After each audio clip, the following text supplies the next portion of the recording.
I'm not sure if this is live on Facebook or not. This is the first time I'm trying Restream, but if it is, awesome. And I'm just going to hit record on Zoom. All right. Well, I'm sure we'll see more and more people hop on, but if not, I'm just going to go ahead and get started, and we're going to dive on in.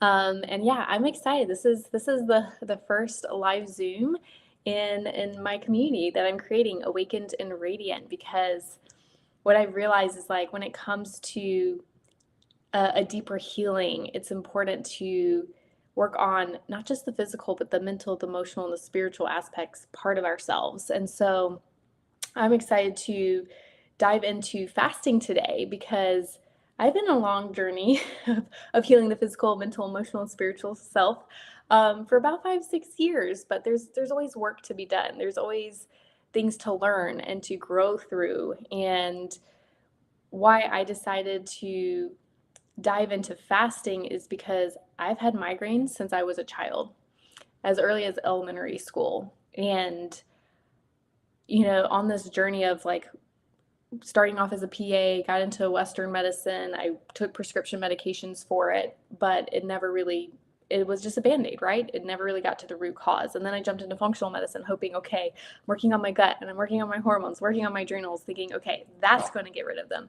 Nope, it got better, but they were still there. And it led me on a deeper journey to really figure out what was going on. And so I learned about nervous system regulation and our emotions and how that was playing a role, and recognizing that I had been living in a survival state for a very long time. I was in sympathetic, and that was what was triggering the migraines.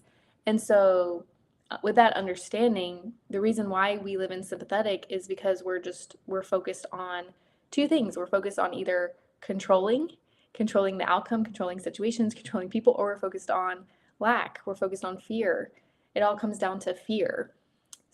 One way or another, whether it's focusing on lack of something, not having enough, and these core beliefs, I'm not enough, I'm not worthy, or just trying to control something in our life. And this last, I could say, year into this year, last year,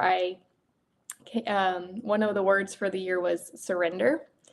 And it's like, even though I didn't choose this as my word for the year this year, it's still, trickled into this year, where I'm just learning what areas of my life do I need to keep surrendering. Because if I'm still focused on control, and control is keeping me in a sympathetic state, and that's what's triggering the migraines, I need to figure out, okay, what do I need to let go of? What do I need to surrender to? So when it came to the migraines, I had this realization like a couple months ago that I had been resisting the migraines. I had been resisting them for a very, very long time.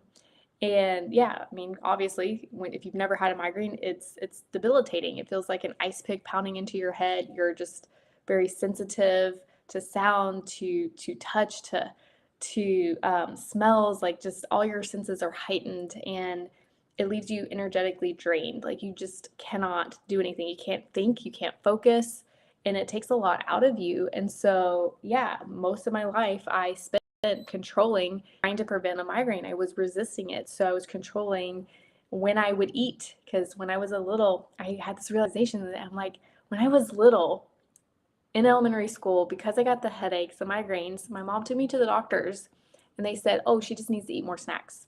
She has low blood sugar. So therefore, I started eating snacks between meals. So I had this, relationship with food that, okay, I got to eat as soon as I woke up. I had to eat my breakfast, and then had to have a snack between lunch and dinner, because as soon as my blood sugar started to drop, I would feel the tension building up, and then boom, I knew it would go into a migraine. So I did everything that I could to try to control, to prevent a migraine. Granted, I wasn't always successful, because eating my meals and snacks didn't always keep the migraines away, because the other thing I later found out in life was stress.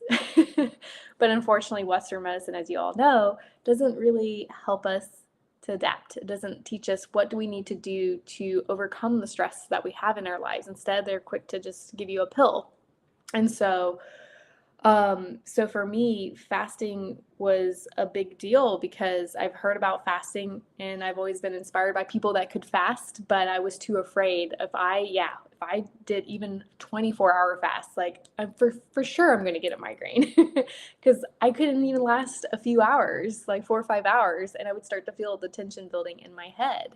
And so a couple people was asking me about this book. It's called Fast Like a Girl. I actually have it here, by Dr. Mindy Peltz. I highly, highly recommend reading it. So my dental hygienist asked me about this book, and then my sister-in-law asked me about this book because they were curious, when it comes to fasting and hormones and how that all plays a role. And I was like, oh, it was something I haven't looked into yet. So I dove into this book, started reading more, and I'm going to share the insights that I learned from the book, but also from my personal experience of fasting. But I felt called that to do the fast myself. Like, okay, if I'm going to learn this and I'm going to share this information with other people, I need to do it myself. And so I decided to go on my first fast, and initially I was just going to do 24 hours. And so I did. I started with a 24-hour fast, and finally I decided, you know what, I'm going to go full out, and I'm going to go from 24 hours until 48. And I did it. I did it the first time in August. Granted, the first time I did it, there was obviously a lot of fear there because I didn't know what was going to happen. I had no idea how it was going to turn out. And there was a lot of fear. And the morning that I was going to break the fast, I woke up, and of course I'm like looking at the timer, how many hours are left. I think it was like 6 or 5 hours left, and I'm like thinking about, okay, yes, I'm finally going to get to eat. I'm finally going to get to eat. And all of a sudden the tension started building. And I was like, oh no. I'm like, I did not go 48 hours to get a migraine. Well, thankfully I didn't get the migraine. I ended up breaking the fast. The tension was still there. And so what I did was I went into breath work, and I focused on love and gratitude. And actually that's what I was doing while I was fasting too. I was focusing on love and gratitude because when you go into a fast, it's all mental. It's really all mental. You don't realize the patterns you developed. So I was recognizing, observing like this desire, this urge to eat because I had just conditioned myself to eat on a specific time every single day, and reminding myself like, no, I'm not eating right now. But also reminding myself like, I'm okay. I am safe. Because yeah, that fear like, oh my gosh, if I don't eat, you know, so I had to really just give myself a lot of love, give myself a lot of gratitude, and remind myself how strong, how resilient I am. So when I did that 48 hours, just focusing on sending my body love and gratitude, reminding myself how strong, how resilient I am, the tension was gone. So I made it for 48 hours without getting a migraine. I came so close because, yeah, what happens is our subconscious mind is wanting to do everything in its power to keep us safe.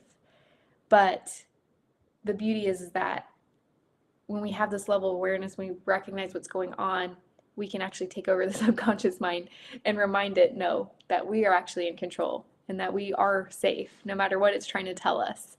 And so last month, I decided to do it again and to go for a 72-hour fast this time. Because when it comes to making changes, I think slowly making changes like this can actually have really big, profound effects. And I knew, like, okay, if I could make it 48, what's another 24 hours, right? And this is just going to strengthen the neural pathways, because when it comes to recognizing the patterns, so if we have patterns that we want to start to shift, to break, to create better patterns that are serving us, it's going to require practice, and it's going to require repetition. And so, yeah, let's do another fast. So I did another fast, 72 hours this time. And it was actually, the first 48 hours was way better than the first time, because this time I'm like, it was more familiar. Like, I've done this before. I know I can do it. I know I can make it through. And so I actually had a little bit more energy and less brain fog than I did the first time. And I also supported my body a little bit differently. So I'll dive into what I actually did during the fast, but also Yeah, just continue to do the love, the breath work, especially if I started to feel tension, which I did. So I was about 52 hours into the fast. We were like driving on our way to Naples to go see my husband's father, and all of a sudden that tension started building again. I was like, oh, not again. And one thing that I've learned is that whatever we focus on, energy, that's where energy goes. So me focusing on like, okay, am I going to get a migraine? It's going to, yeah, send these signals in the body to start building that tension to head towards a migraine. And so I knew what to do. I went right into the breath work in the car, sending loves and gratitude. And the tension, yeah, just started to dissipate after that. And I was able to make it 72 hours without a migraine. And once I ended my fast, coming out of that 72 hours, Josh and I, we did a beautiful meditation with Dr. Joe Dispenza for like the whole community all over the world was doing. It was the Walk for World. And it was so empowering. I felt like I was superhuman. And this is what I've heard. Other people, when they come out of fast, they feel like they're superhuman. And it's true because it's like, wow, for years and years and years, I was stuck in these patterns and these thoughts and these beliefs that, yeah, I couldn't make it a few hours without eating in order to get a migraine. And here I did, just went 72 hours without a migraine and I survived. So that's really powerful. It's really empowering. So I do believe like fasting can be a really powerful tool to help us to really break out of some mental emotional patterns that maybe other things aren't really helping. Because, yeah, I mean, a lot of us, I was doing all the right things too, eating the right foods and exercising, taking all the supplements and yoga and meditation and getting my sleep. I was doing all the right things to regulate my nervous system and calm my mind and body, but I needed to do something a little different to break the pattern. And yeah, it's like, okay, well, if it was around controlling eating, how was I going to break that pattern? Go into a fast. So it was a really powerful, profound experience for me because, yeah, since then I haven't had one. And I realized before I would still think about it and like, oh, when was the last time I had a migraine? Because I knew like I would get it around the same time every single month. I had gotten down to one migraine a month, but it was still happening. And I knew it's almost like my body anticipated it. But now I'm like, no, I'm free because I didn't get it last month. And I'm like, and it's not going to happen again. I am free. And I wasn't able to finally break free of that. So that's my story that I'm sharing because it was so powerful for me, and I really do believe like there's so many benefits to fasting. There's so many benefits. I mean, a lot of people will use fasting for health benefits. Like the most common one I see is for weight loss, but I don't recommend using fasting for weight loss because when we're focused on an outcome, trying to prevent something like me preventing a migraine or like preventing um or like losing weight, something like we don't want to have in our life, we're only going to experience more of it. So for me, it wasn't I didn't focus on the intention of like I'm going to fast to not have a migraine. It's just like I wanted to fast to break a pattern. And so it's really important that we are focusing on the intention behind the things that we do. So the fasting can be, yeah, to prove that I'm strong, to prove that I'm resilient. Fasting is used to, yeah, just for health benefits. And when I learned about the health benefits in the book, it's like there's different types of fasts. So the first fast is intermittent fasting. And intermittent fasting is really great. And it's something that I started off many, many years. I shifted my eating window, shortened my eating window from, I forgot how long. I think I would eat like 6 in the morning until 6 p.m. That's a 12-hour eating window. So I've shortened my eating window and ate better quality foods so I wouldn't get hungry. But there's a lot of benefits to intermittent fasting because our digestive tract is not constantly working. It's keeping our blood glucose levels a little bit more stable throughout the day, especially when we're focusing on high quality nutrient dense foods. And it helps with so many other things. So yeah, intermittent fasting is something really simple that people can do, is just shortening their eating window a little bit.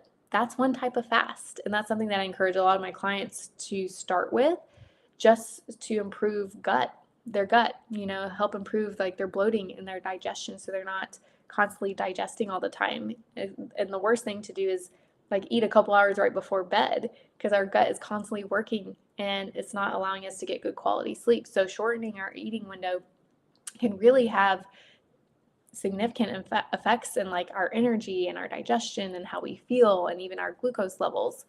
Then there's a 24-hour fast, which is, yeah, obviously fasting for 24 hours. And studies show that a 24-hour fast can help repair the gut. It can actually take 24 hours to heal the gut lining, which is really, really cool. Like, it actually doesn't take that long if you think about it. I'm like, oh, just fasting for 24 hours, you can really heal the gut lining. Granted, there's tons and tons of supplements out there these days, all to heal the gut lining. So yeah, we can spend tons and tons of money, taking all these supplements to heal our gut. Or yeah, we can just focus on good quality foods, give our gut a break for 24 hours, and then bring these foods, healthy, nutrient dense foods, back in again, and you might actually feel a lot better. Then there's a little bit longer fast, a 48-hour fast, which studies show helps to reset the dopamine receptors in our brain. And dopamine is responsible for like that pleasure, right? A lot of things in our life are dopamine hits. And it's things that we wouldn't really think, but social media, for example, like I remember I used to wake up, and as soon as I woke up, the first thing I would check was social media. It was a dopamine hit. I had to know what was going on in the world.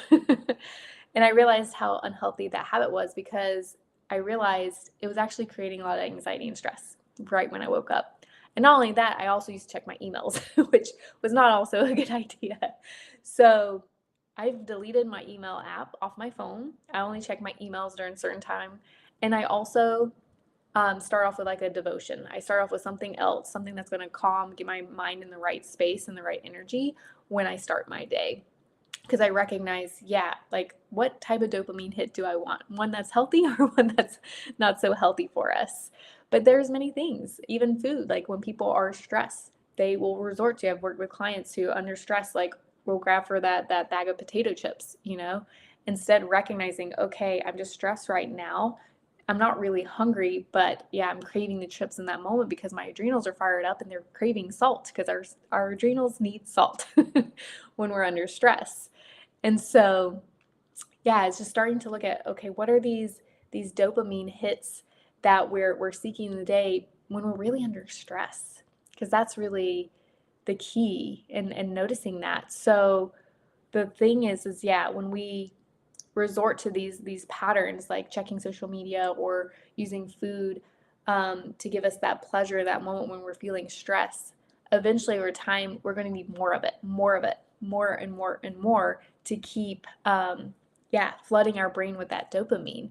So that's why a 48-hour fast can really help with like anxiety and depression. It really helps to reset those dopamine centers in the brain. And then there's a extended fast, 72 up to even a 5-day-hour fast, where the body starts producing its own stem cells. And when I read that, I was like, that sounds really cool. Because the body is incredible. The body can heal if we allow it to, And I realized, like, yes, our medicine and social media and just the government and like all these institutions and organizations, they're so focused on like, okay, we got to eat, this amount of food and got to do it this way. And yes, food is important. It is. Food is our main source of energy, but we really have to focus on the quality of food, because there's a lot of processed food out there that creates inflammation in our body, and it affects our body's ability to heal. And so if we do a 72-hour fast, we actually are allowing, or even longer, even up to a 5-day, but we're allowing the body to start producing stem cells to heal. And what was fascinating was Dr. Mindy was sharing her story of how she had an Achilles tendon injury. And when she did, I think it was like a 4 to 5 day fast, she felt a buzzing in her heel. And she said, I had tried everything to heal my heel, heal my heel, and nothing helped her. Like all the supplements, exercises, all the things. And she's a functional medicine practitioner, so she knows a lot of stuff to help heal. And nothing healed except this fast. So when she felt this buzzing and when she finished the fast, she said the pain was gone. I was like, whoa, sign me up. I'm like, that sounds pretty cool because I have an ankle injury, an old ankle injury from October last year when I was hiking in a canyon, twisted my ankle, never really fully healed. So I still occasionally feel some discomfort in it.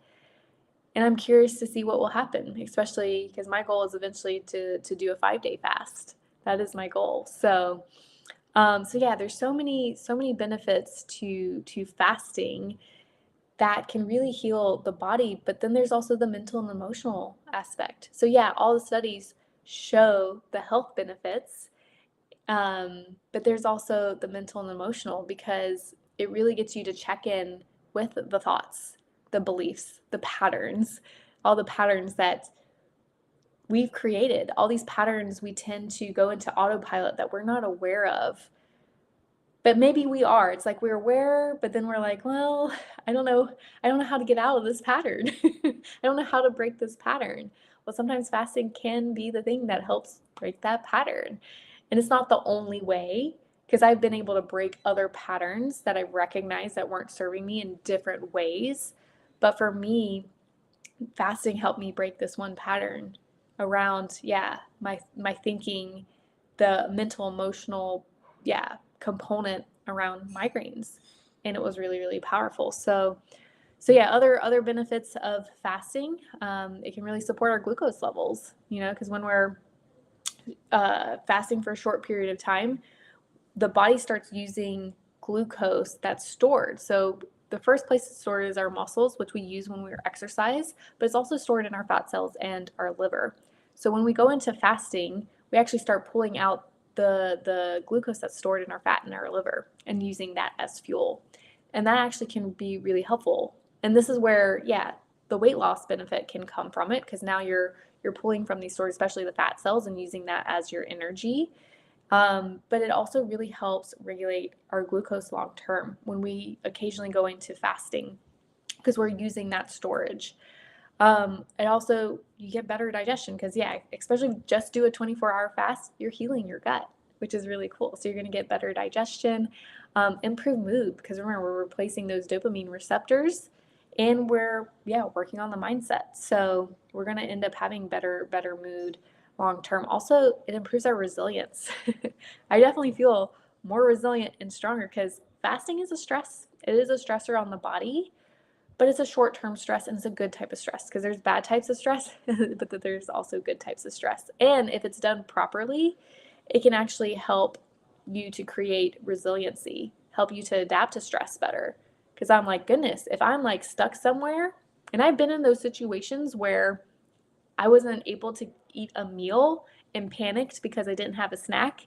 And now I know if I'm ever in that situation, I'm going to be okay. I'm just going to breathe, focus on gratitude and love, reminding myself how strong and resilient my body is. And with that resiliency, what was interesting is that I noticed I was wearing an Oura ring, which I track my sleep with.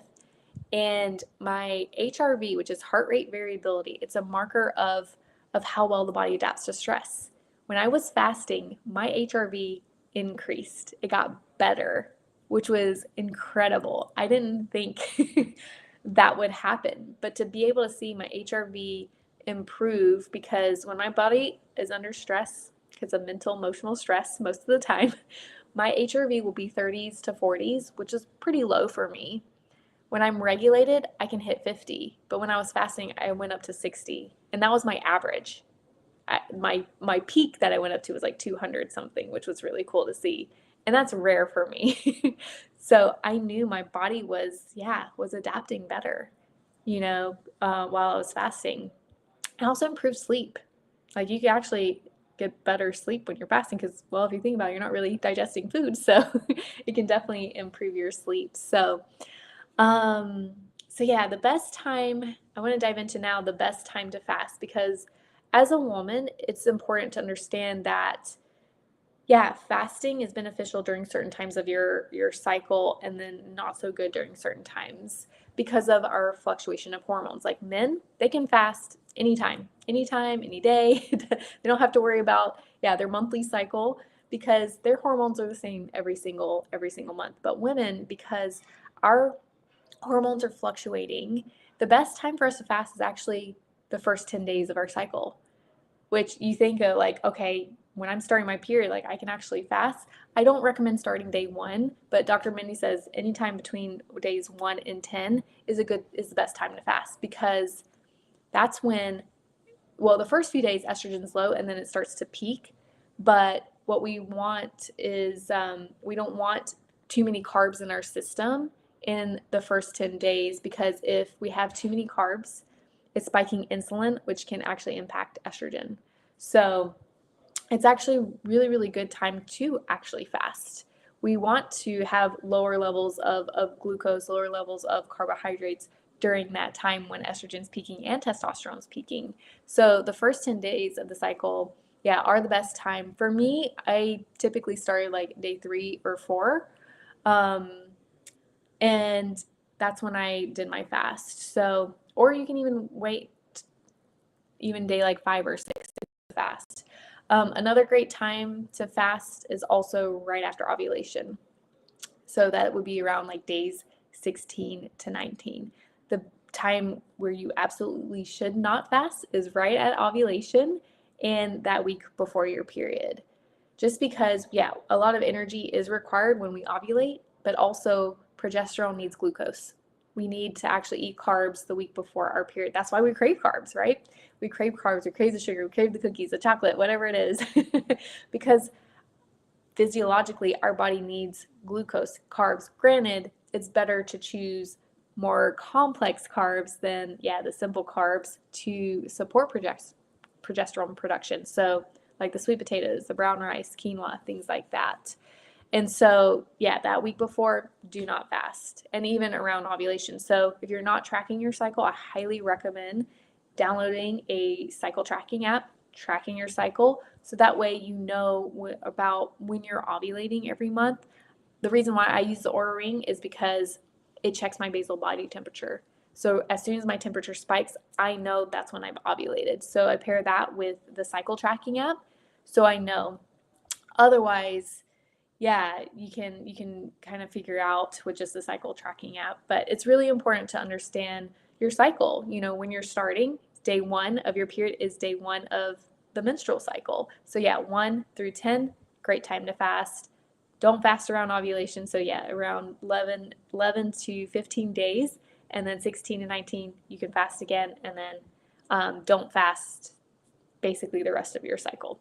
So yeah, as far as preparing to fast, what I did is because I was already intermittent fasting, I definitely recommend start there. If you're not intermittent fasting, start there and start shortening your eating window because people will go into it cold turkey, just like go into like a 24-day fast without any preparation. You can totally do that, but for me, I knew I'm like it wasn't going to turn out so good. So for me, because I was already intermittent fasting, I just kept shortening my eating window for a couple of days. So I would go. I would like eat in like a 8 to 6 hour window, and then I would eat in like a 4 hour window, and then I would eat in a 2 hour window. So I'd basically be eating one or two meals a couple days before I finally went into a fast. And so you can do that a couple days before just to prepare, just mentally prepare and physically prepare the body that, okay, we're going to restrict food just for a short period of time. Now, what I also did to prepare myself is also set the intention. You know, again, like I said, it's really important that we set the intention of why we're going into this fast because when you set that intention, it's going to be a great thing to remind yourself when you're in the middle of the fast and you're thinking about food, reminding yourself why I'm doing this again. Because yeah, there are moments where it gets a little challenging. So set your intention, start shortening your eating window, and then also as far as like, things to eat, things to avoid before, I also recommend avoiding anything that's processed that has a lot of sugar, processed oils, processed ingredients, things like that. So you really want to focus on high quality, nutrient dense foods. So when I went into the 24 to 48 hour fast, I had a meal with like chicken sausage and sweet potatoes and eggs and avocado and some greens. So I made sure that my meal was very nutrient dense, high in protein, high in fats, because I knew I at least needed to get through 24 hours. And that type of meal was going to at least sustain me for 24 hours. So if you're eating a good nutrient dense that's high in protein, high in good quality fats, it's at least going to get you for the 24 hours. And so during the fast, what I did, and some people, it really all depends, but for me, I drank lemon water with salt. Now, during the fast, I highly recommend getting what's called a continuous glucose monitor. So it's a little monitor you put on your arm and it monitors your glucose levels. Because when I looked up lemon water with salt, I was like, will this break my fast? Everything said yes. But I was like, you know what? I know like everybody's different, and you think lemon might break the fast because lemon, it's fruit, it has a lot of sugar in it. No, it's actually alkalinizing. And so when I tested my glucose after you want to test 30 minutes after you, drink the water to see do you have a spike in your glucose, and you don't want to spike more than 10 points. I only like went up like a couple of points. I never went over 10 points. So my glucose stayed and actually sometimes my glucose dropped, which was really cool. So yeah, that first 24 hours, my glucose levels were pretty stable, were pretty elevated, even though, I had one meal and I stopped eating. And I had the lemon water. I also had electrolytes. So Element is a really, really popular company right now, but there's Cure. Those are the top two brands that are really, really clean that have electrolytes and are sweetened with stevia. But again, it's so important. If you're gonna do electrolytes with like stevia or monk fruit or anything like that, check with your continuous glucose monitor, because everyone is so different. Some people might actually spike even though it's actually not sugar, it's not glucose, it's just a compound that's sweet. And we would think that it wouldn't, but some people can respond to it. I don't personally drink coffee, but there are people that can have coffee as long as it's black. There's nothing in it, no sugar, no cream, no butter, nothing. You can drink it black during a fast. However, again, I recommend monitoring with a continuous glucose monitor, because I worked with clients in the past who would spike. Like they would have a coffee in the morning, nothing else, fast till like noon, but their glucose would spike right after, because caffeine in coffee can stimulate adrenals. And when adrenals are stimulated, it can release glucose. So it's not that you're getting glucose directly from the coffee, but it can, just cause this superficial spike in your glucose. So monitoring is key, just to see how your body responds to certain things. But during the fast, you can have just water, but I recommend adding either Celtic salt, Himalayan sea salt. I prefer Celtic salt just because it has better trace minerals than the Himalayan sea salt. Or you can do electrolytes like Element or Cure. You want to have the salt. You don't, people will do straight water fasts, but personally, when you're just drinking lots of water, you can cause your electrolytes to bottom out, like sodium and potassium. So that's why I recommend adding in electrolytes, because that's so, so important. Also, MCT oil is going to be your best friend too, just because MCT oil is fats coming from coconut, and that won't also spike your glucose. So I would take that at night too. So during the day, I was just drinking lemon water with salt, electrolytes, and I would do MCT oil at night. Juice, I don't necessarily recommend. People can do a juice fast. If you want to do a juice fast, make sure it's all veggies. And again, using that continuous glucose monitor check. But yeah, if the juice has fruit, it's going to spike your glucose. So I don't necessarily recommend doing a juice fast, but yeah, water, salt, electrolytes. Another thing I also experimented with during the second fast, the 72-hour fast, was with chicken broth. So my husband had boiled some chicken in water, and we reserved that water, and I was drinking that during my second fast, and I didn't spike my glucose. Again, there's mixed stuff online, whether it will break a fast or not. Yes, it has some fat in it. And so if you decide to, yeah, drink like MCT oil or do the chicken broth, bone broth, whatever it is, it's more of like a fat fast is what they call it. So you're fasting, bringing in a little bit of fats, but it's not enough to the point where it's going to break your fast where it's spiking your glucose. So your body's still using all your glucose that's in storage, so in your muscles, in your liver, in your fat tissue, but also it's going to start producing ketones. So that's what we want to aim for, is to get into that ketosis state, because that's when the healing begins. The body's not really able to heal and repair and do things when we're in storage mode. And that's when we're eating. Anytime we're eating, whether we're intermittent fasting, anything, fasting less than, I think it's like a 15-hour window, is yeah, we're going to be going into that storage mode, and we're going to be storing glucose, and so the body's not really going to heal. So another thing I also experimented with, because Mindy talks about it too in her book, is something called a fast snack, or excuse me, a fat snack. And I had half of an avocado. Again, use the CGM to test my glucose, because I wanted to make sure, and I did it towards the end of the 72 hours, because I was like, you know what? Oh, once I hit 48, that's when I did the avocado, because I'm like, this is the best time for me to experiment, because if I end the fast, whatever, I at least made it to 48 hours again. And it didn't break my fast. So I used half an avocado, which was great, with a little bit of sea salt on it. And that, I do believe, kept me going. And that's also why I believe I didn't have as much brain fog and low energy during the second time. I mean, I didn't experience it before, once I was leading up to the 48, because before the first time, I definitely was feeling very, very, very tired and brain fog. So when you do this fast, I also timed it like going into the weekend when I wasn't going to be doing anything.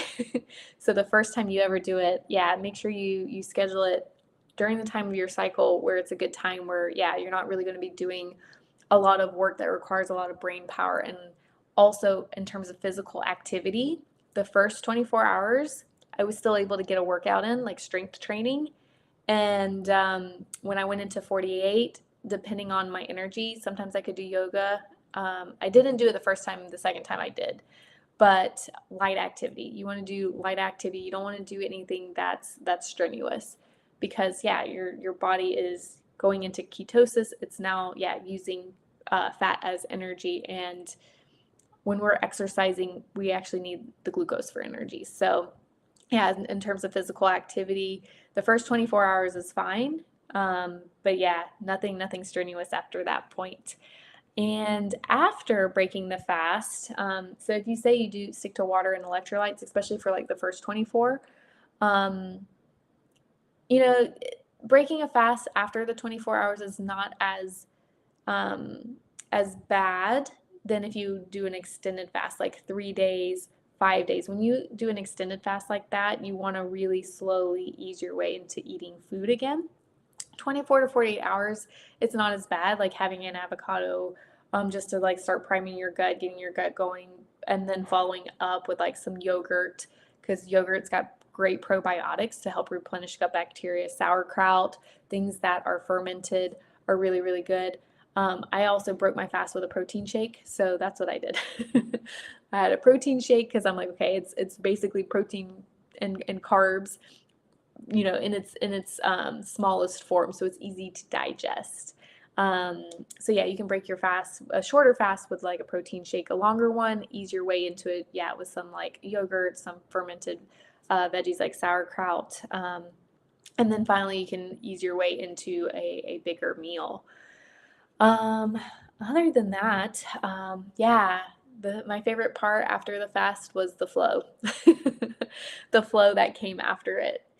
Just feeling just so good. I just had a lot of energy, a lot of mental clarity. Just felt really, really calm and resilient. Like, yes, I did it. I can do this.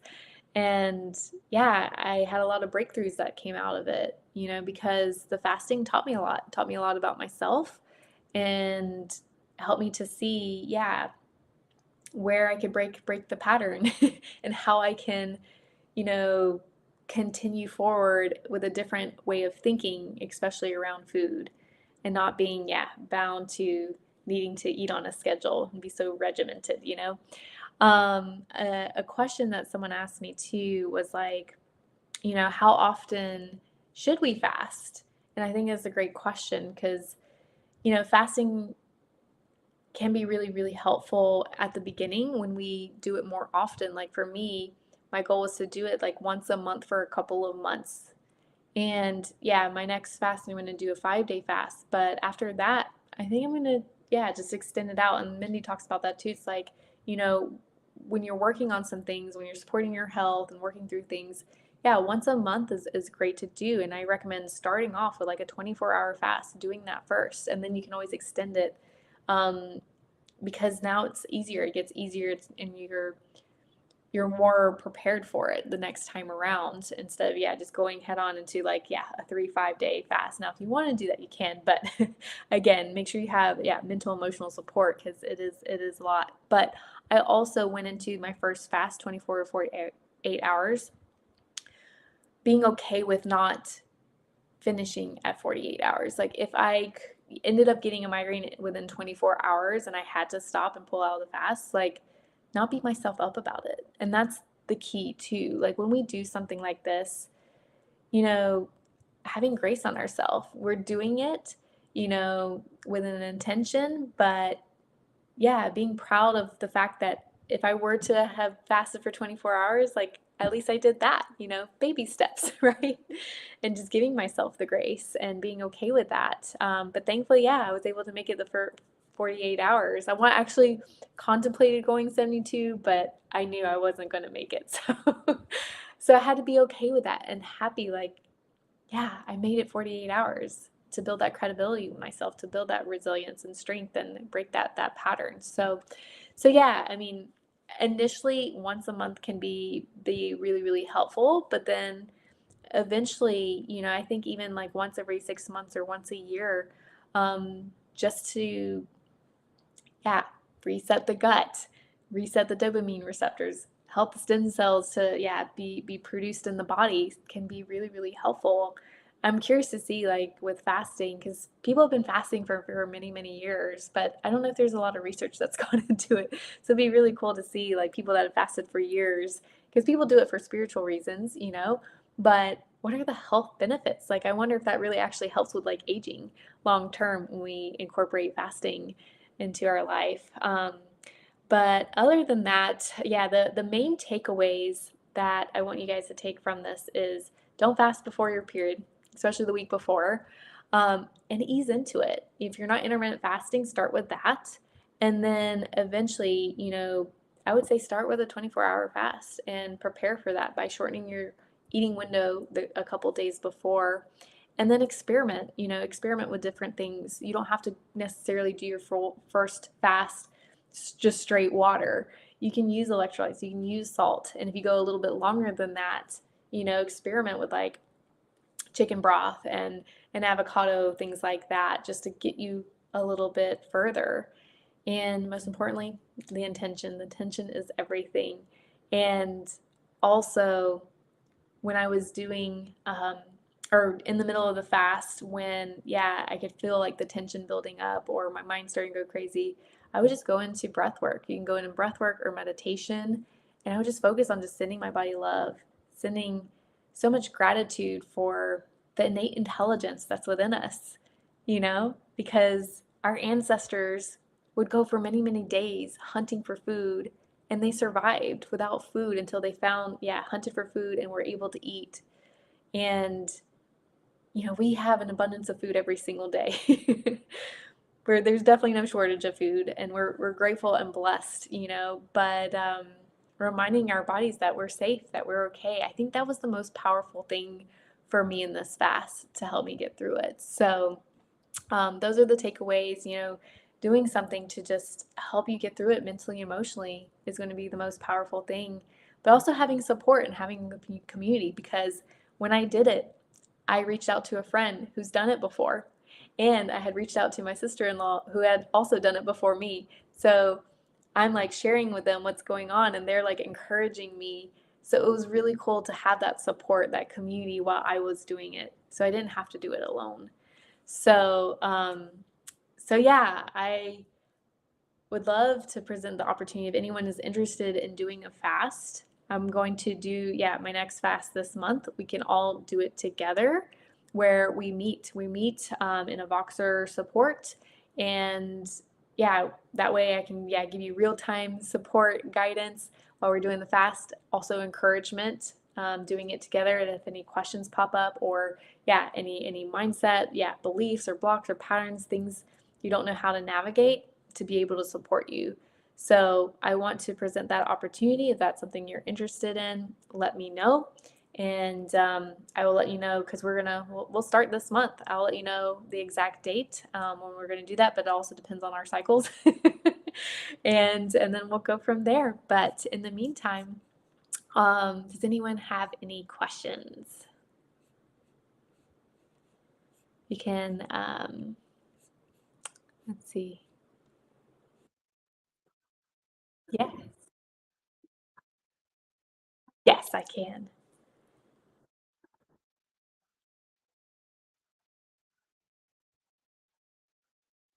Oh, yeah. Yeah, that's a really great question. Yeah, because with the IUD, what it is it's suppressing the hormones. So do you get a period or no? No? Okay. Yeah, so because yeah, if you at least you got a period every month, then at least you're aware of like, okay, the week before when you would typically get a period, that's you definitely don't want to fast during that time.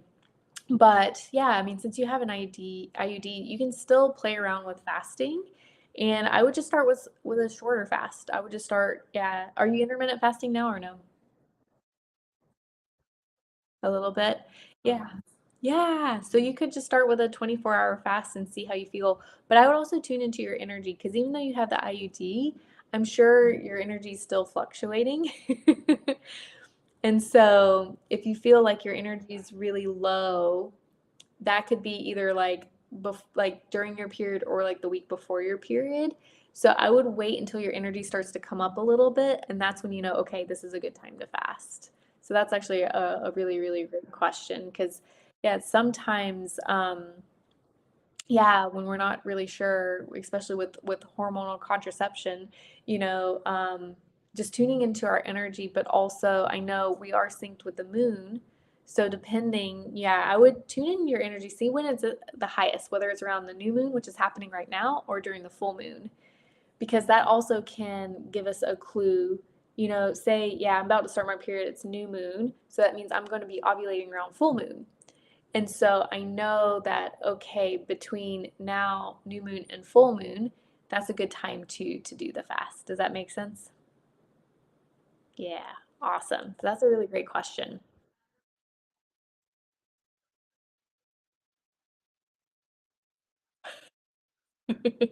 There you go. Awesome. Yeah, like it's so cool, like how connected we are to nature and I mean, if you think about it, the moon has a 28-day cycle and or a 29-day cycle. It's like 28 or 29-day cycle. And so women have on average a 28-day cycle. Sometimes it's a little bit shorter, sometimes it's a little bit longer. But yeah, when I was diving into it, there's a book called Beyond the Pill by Jolene Brighten. That's when I first heard about it. And then I wrote about it in my book, Estrogen's a Bitch. So, because I realized, like, wow, we're actually so in tune with the moon and the cycle. And, yeah, if we're not always able to necessarily track because, of birth control, it's like we can still tune into our energy, that innate intelligence that's within us. And yeah, and knowing, yeah, where the moon is in their cycle and where our energy is at, and it can really, yeah, just it helps us so much. It helps us so much. So I love that. Very cool. Well, that was a great question. Any other questions? No? All righty. So yeah, this will go live or not live. The recording will go onto Facebook so you guys can watch it, go back and watch it anytime. And yeah, if you want to move forward and work together and have that support when you're doing the fast, especially if you want to do a little bit longer fast, definitely reach out, let me know.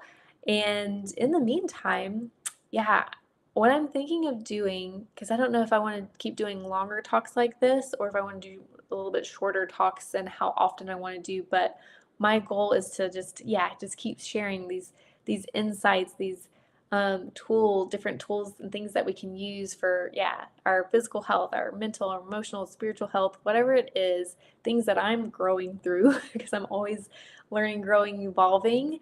So I just want to, yeah, share this with you all and yeah, and just eventually just get some kind of community going. Not sure what it's going to look yet or evolve into yet, but that's the beauty of something beginning, right?